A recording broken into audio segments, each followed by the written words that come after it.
rooftop tiles, Mangalore tiles on the roof of traditional Goan houses is a pre-monsoon activity which is very common in anticipation of early rainfall in Goa, and the owners take a lot of care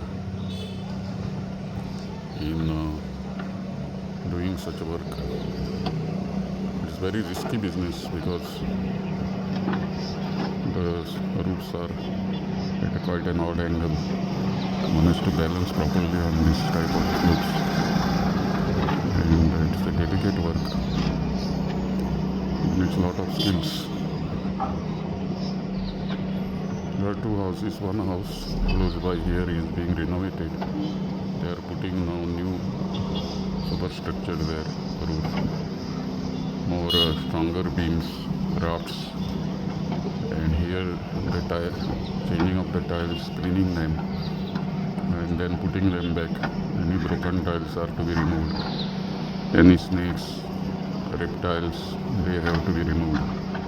Birds also build nest, squirrels build nest below this, that has to be removed. All this is done.